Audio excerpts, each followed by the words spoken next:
अजित पवारांच्या विमान अपघाताचा अहवाल घटनेच्या 30 दिवसांच्या आत सादर केला जाणार आहे। नागरी विमान वाहतूक मंत्रालयाने ही माहिती दिली आहे। या क्षणाची अत्यंत महत्त्वाची बातमी।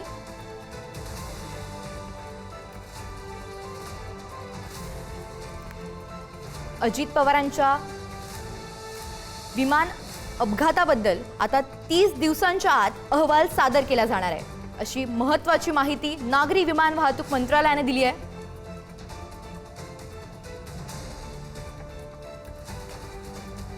अजितदादांचा जो विमान अपघात झाला होता त्याबद्दल अनेकांना शंका होत्या, अनेकांकडून प्रश्न उपस्थित केले जात होते आणि याच अपघाताचा अहवाल आता घटनेच्या 30 दिवसांच्या आत सादर केला जाणार आहे। या क्षणाची अत्यंत महत्त्वाची बातमी म्हणावी लागेल आणि याबद्दलच अधिकचे तपशील जाणून घेऊयात। आमचे प्रतिनिधी शिवाजी काळे आपल्या सोबत आहे। शिवाजी, अगदी ज्या पद्धतीने अजित पवार यांच्या मृत्यूच्या संदर्भात घातपाताच्या शक्यता व्यक्त केल्या जात आहेत, जय पवार असो, पार्थ पवार असो, अमोल मिटकरी असो किंवा देशभरातील राज्यातील अनेक लोक या संदर्भात शंका उपस्थित करत आहेत, त्या दृष्टिकोनातून डीजीसीएने विमान वाहतूक मंत्रालयाने आता एक नवीन माहिती दिलेली आहे। त्यानुसार त्यांचं म्हणणं असं आहे की विमानामध्ये 2 स्वतंत्र फ्लाईट रेकॉर्डर होते, त्यातील L3 कम्युनिकेशन या कंपनीने उत्पादन केलेल्या डिजिटल फ्लाईट रेकॉर्डरचा डाटा जो आहे तो दिल्लीमध्ये प्रयोगशाळेमध्ये यशस्वीरित्या मिळवलेला आहे। मात्र दुसरा जो होता त्याच्यामधील डाटा मिळवण्यासाठी ज्या देशाने हा फ्लाईट रेकॉर्डर डाटा रेकॉर्डर तयार केला होता त्याच्याशी संपर्क केलेला आहे आणि त्यांच्यातून ती माहिती मिळवली जाणार आहे।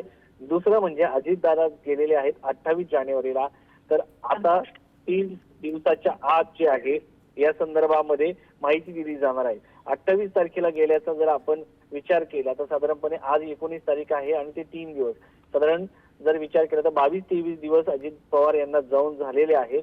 अजून 8 दिवसांच्या आत साधारणपणे हा जो प्राथमिक अहवाल आहे या सगळ्या संदर्भातील हा अपघाताचा तो समोर येणार आहे। मात्र एक गोष्ट आहे की जो आपल्याला माहिती आहे की अत्यंत मोठ्या प्रमाणात आगीमुळे काही भाग जो आहे फ्लाईट डेटा रेकॉर्डरचा तो जो आहे त्याला काहीतरी इजा पोहोचलेली आहे असं म्हणणं आहे विमान वाहतूक मंत्रालयाचं। AIB या अगोदर देखील या संदर्भात जी माहिती दिली त्यामध्ये देखील अशाच पद्धतीने माहिती देण्यात आली ती उच्च तापमानामुळे कॉकपिट व्हॉइस रेकॉर्डरचं म्हणजे CVRचं मोठे नुकसान झालं आहे असं त्यांचं म्हणणं आहे। आणि दुसरीकडे जर रोहित पवार यांची पत्रकार परिषद पाहिली तर त्याच्यामध्ये त्यांचं म्हणणं असं येतंय की त्या ठिकाणचे कागद ठीकठाक आहेत, त्याचबरोबर काही व्यक्तींचे चेहरे त्याच्या दादांसोबत त्यांचा चेहरा देखील ओळखू येत होता। तर या सगळ्या परिस्थितीमध्ये एवढी मोठी आग कुठून आली, कारण त्या ठिकाणचे कागद असताना आणि कॉकपिट व्हॉइस रेकॉर्डरला आग लागली, मोठ्या प्रमाणात त्याचं नुकसान झालं, हे कुठेतरी लॉजिकला बसत नाही असं त्यांचं म्हणणं आहे। त्यामुळं वेगवेगळे शंका उपस्थित केले जात आहे। मात्र आता आंतरराष्ट्रीय नागरी विमान वाहतूक संघटनेच्या मानकानुसार घटनेच्या 30 दिवसाच्या आत एक प्राथमिक अहवाल प्रसिद्ध केला जाईल, तो आगामी काळामध्ये आपल्याला पाहायला मिळणार आहे। साधारणपणे 26 तारखेपर्यंत ही जी माहिती आहे आपल्यापर्यंत येण्याची शक्यता व्यक्त केली जात आहे। आता विमानात अपघाताचा प्राथमिक अहवाल जो आहे तो कशा पद्धतीने असेल हे आता पाहणं महत्वाचं आहे। मात्र जर सध्या जर आपण पाहिलं तर उद्या रोहित पवार राजधानी दिल्लीमध्ये असणार आहे, ते पुन्हा एकदा या संदर्भामध्ये पत्रकार परिषद घेण्याची शक्यता आहे आणि ते पुन्हा या सगळ्या संदर्भात काय भाष्य करतात हे पाहणं महत्वाचं आहे। नक्कीच शिवाजी, धन्यवाद आपण दिलेल्या सविस्तर माहितीसाठी। त्यामुळे आता काही दिवसातच हा अहवाल सादर केला जाणार आहे, हा अहवाल आपल्या हातात येणार आहे आणि अहवालातून काय गोष्टी समोर येतात ते पाहणं अत्यंत महत्त्वाचं असणार आहे।